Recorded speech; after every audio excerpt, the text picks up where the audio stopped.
Welcome back dear students. हम लोग कर रहे थे एनसीईआरटी रीड अलोंग एक्सरसाइज और उसमें motion in 1D lecture number 3 instantaneous velocity and speed. तो आज डिस्कस करेंगे इंस्टेंटेनियस वेलोसिटी एंड स्पीड।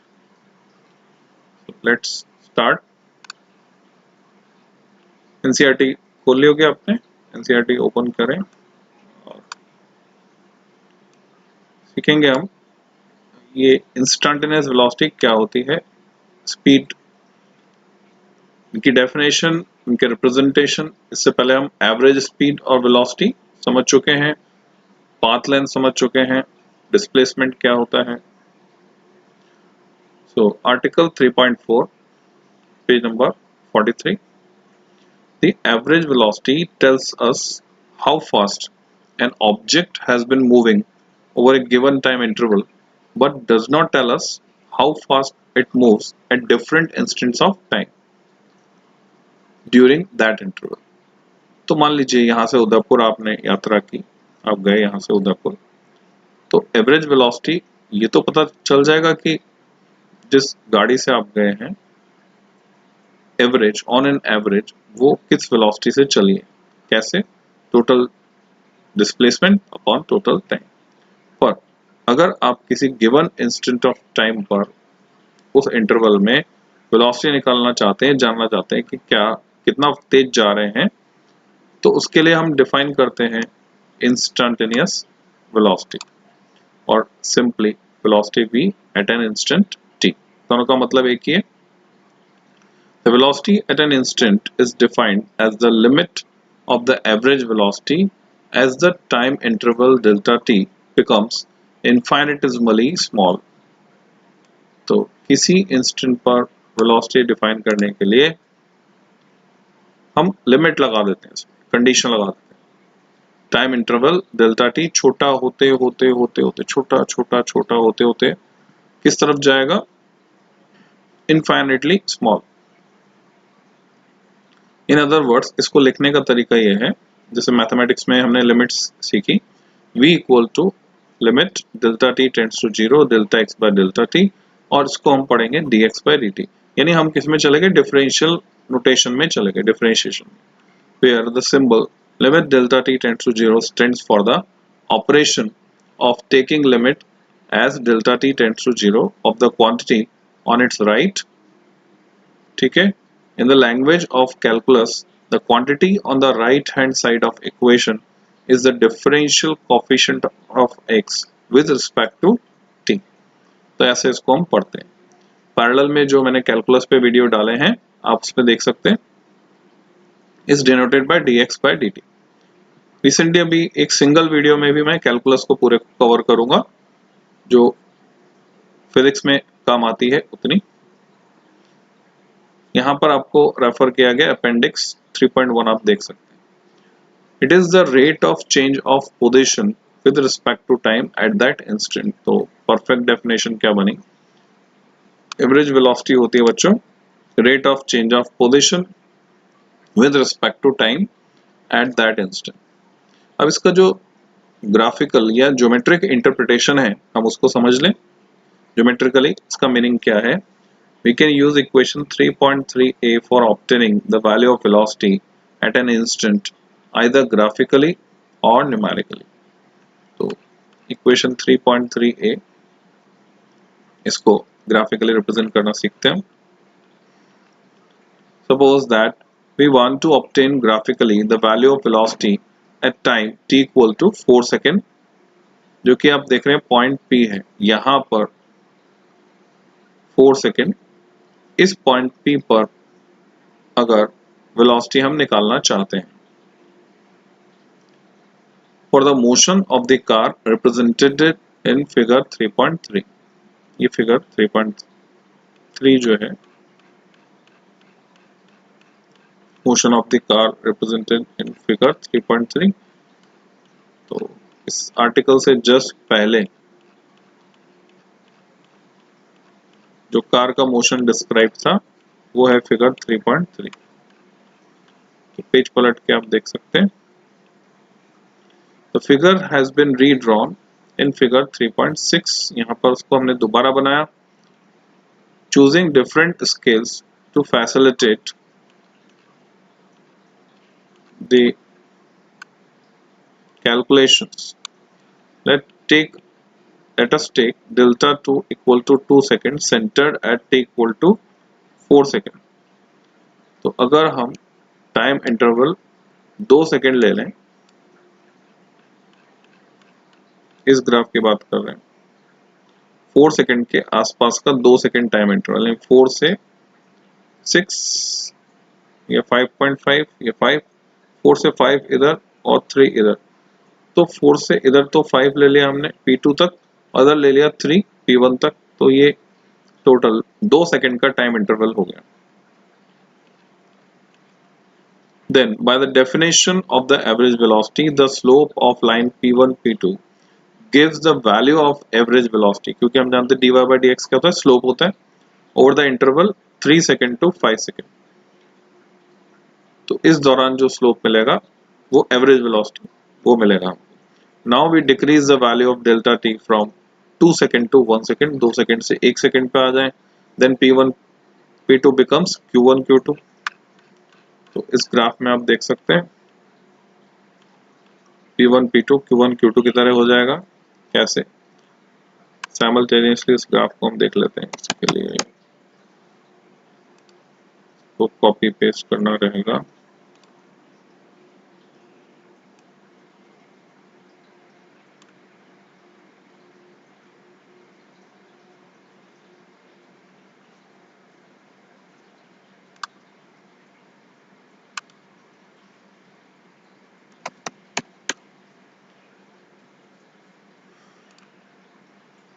तो साथ के साथ एक ग्राफ हमको विजिबल हो.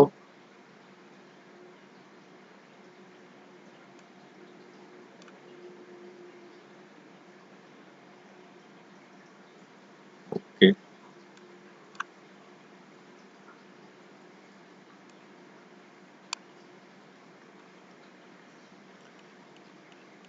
तो अब इसके रेफरेंस में बात करते हैं. Then line P1, P2 becomes, जो P1, P2 लाइन है वो छोटी होकर रह गई, Q1, Q2 रह गई, and its slope gives the value of the average velocity over the interval 3.5 second to 4.5 second. यहाँ से लेकर यहाँ तक एवरेज वेलोसिटी इसका स्लोप ये लाइन हमको देगी. In the limit delta T tends to 0, अगर हम और छोटा करें, the line P1, P2 becomes tangent to the position time curve at the point P. P point पर टेंजेंट बन जाएगी. इसको मैं एक्सटेंड कर सकता हूँ, तो यहाँ से स्लोप निकाल सकते हैं इसका. And the velocity at t equal to 4 second is given by the slope of the tangent at that point. तो उसका जो टेंजेंट होगा उससे हमें वो स्लोप मिलने वाला है. अगर मैं यहाँ पे टेंजेंट आपको ड्रॉ करके बताऊं तो बच्चों,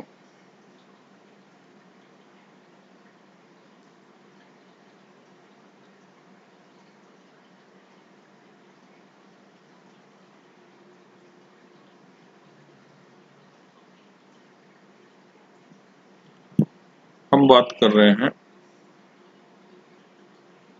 इस टेंजेंट, इसका स्लोप सीधे सीधे रिप्रेजेंट करेगा velocity at t equal to 4. It is difficult to show this process graphically, but if we use numerical method to obtain the value of the velocity, the meaning of the limiting process becomes clear. देखते हैं कैसे. If the graph shown in figure 3.6, x equal to 0.08 t cube, मान लीजिए ये जो graph है ये किसके लिए बनाया गया, इस फंक्शन के लिए, x equal to 0.08 t cube. Table 3.1 gives a value of delta x by delta t calculated for delta t equal to 2 second, 1 second, 0.5 second, 0.1 second and 0.01 second centered at t equal to 4 second. तो table 3.1 में अगर हम देखते हैं तो ये values सारे लिख दी गई हैं। Delta T, T1, T2, x function of T1 यानी x की वैल्यू जब t इक्वल टू T1 है, x की वैल्यू जब t इक्वल टू T2 है, डेल्टा x और फिर delta x by delta t। 3.92, 3.86, 3.845, 3.840, 3.8400। तो ये इस तरह से लिख दी गई है। तो यहाँ से हम ऑब्जर्व कर सकते हैं that as we decrease the value of delta t from 2 second to 0.010 second, जैसे जैसे आप डिक्रीज कर रहे हैं 2 से 0.01, the value of the average velocity approaches the limiting value 3.84 तक पहुंच रही है घटते घटते, which is the value of velocity at t equal to 4 second, that is value of dx by dt at t equal to 4 second. In this manner we can calculate velocity at each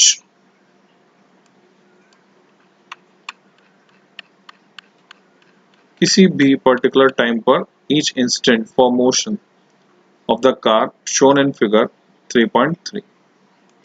ऐसे हम calculate. For this case, the variation of velocity with time is found to be as shown. तो अगर ये instantaneous velocity को लेकर हम graph plot करते हैं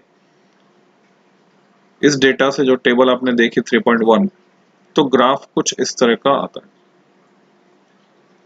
इसको हम कहेंगे velocity time graph corresponding to motion shown.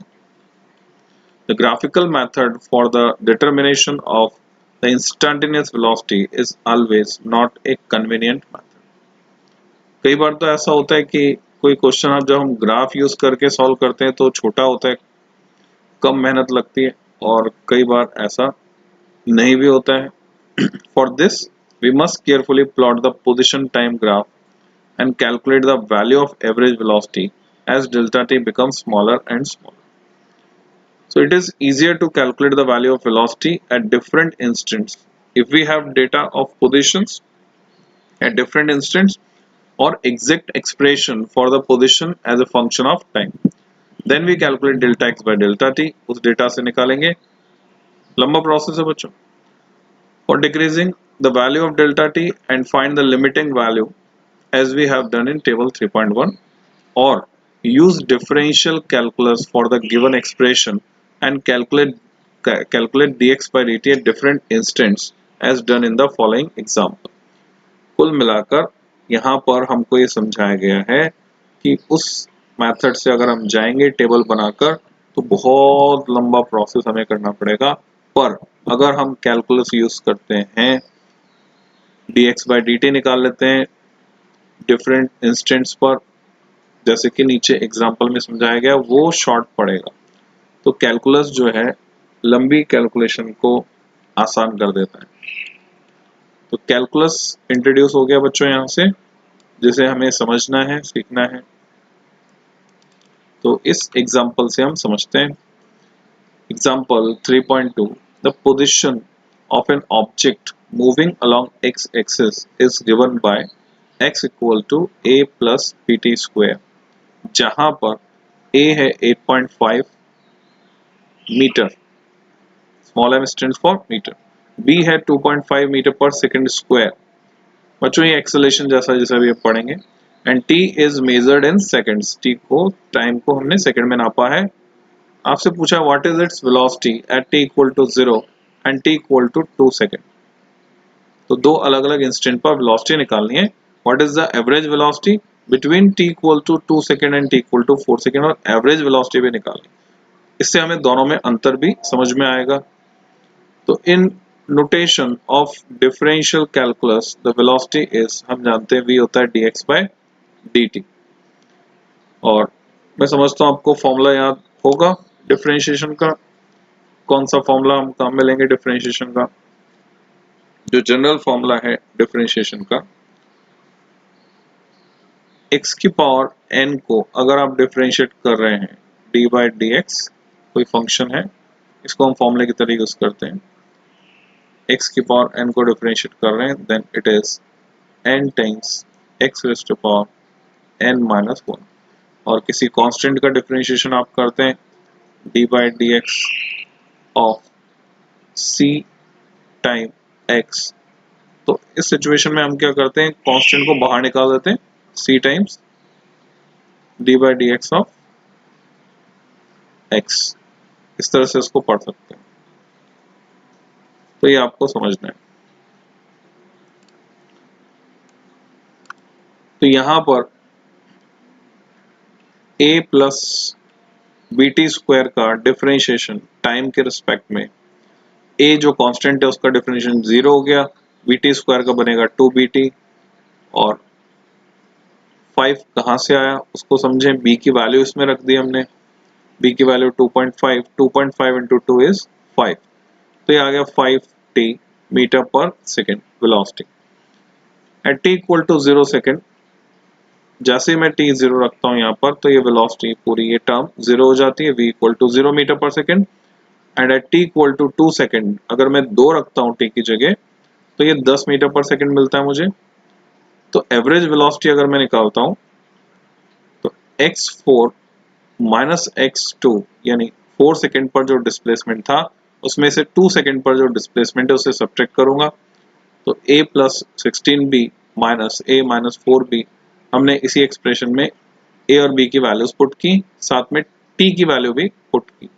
b की वैल्यू हमारे पास नहीं थी यहाँ पर, तो b की टर्म्स में आंसर आया 6 इंटू b, और लास्ट में b की वैल्यू डालना उचित रहेगा। पहले भी लिख तो सकते हैं वैसे a और b की वैल्यू, पर हमने लास्ट में लिखी, ये तो कट ही गया यहाँ पे। तो ये रिजल्ट आया हमारे पास 15 मीटर पर सेकेंड। तो आपने देखा एवरेज वेलोसिटी और instantaneous velocity, how these are different. t equal to 0 second पर इंस्टेंटेनियस वेलोसिटी 0 थी, t इक्वल टू 2 सेकेंड पर 10 मीटर पर सेकेंड थी, जबकि एवरेज वेलोसिटी जो इस ड्यूरेशन में रही है वो रही है 15 metre per second. From figure 3.7 we note that during the period t equal to 10 second to t equal to 18 second the velocity is constant। अगर इस ग्राफ में आप देखें तो क्लियरली हमें पता चल रहा है कि वेलोसिटी इस टाइम इंटरवल में कांस्टेंट है, 10 second to 18 second velocity is constant।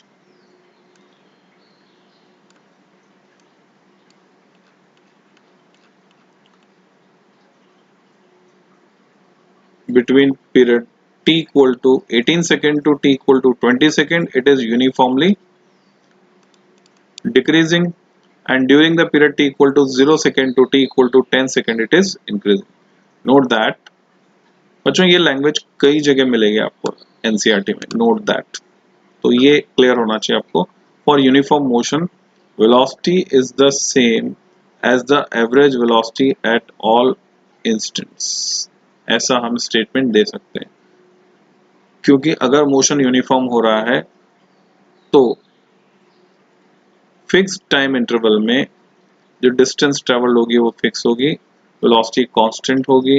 Uniform motion में velocity is the same as the average velocity at all instants, तो एवरेज वेलोसिटी भी वही होगी पूरे टाइम। अगर कोई object constant velocity 2 metre per second पे चल रहा है तो उसकी एवरेज वेलोसिटी भी 2 मीटर पर सेकंड है, और उसकी इंस्टेंटेनियस वेलोसिटी भी 2 metre per second. Instantaneous speed क्या होगी, और simply speed is the magnitude of velocity, बस इसी वेलोसिटी का मैग्नीट्यूड अगर आपने निकाल लिया। For example a velocity of plus 24 metre per second, plus यहाँ पे डायरेक्शन को बता रहा है, and a velocity of minus 24 metre per second, minus direction को बता रहा है opposite direction, both have an associated speed of 24 metre per second, दोनों की speed 24 metre. It should be noted that though average speed over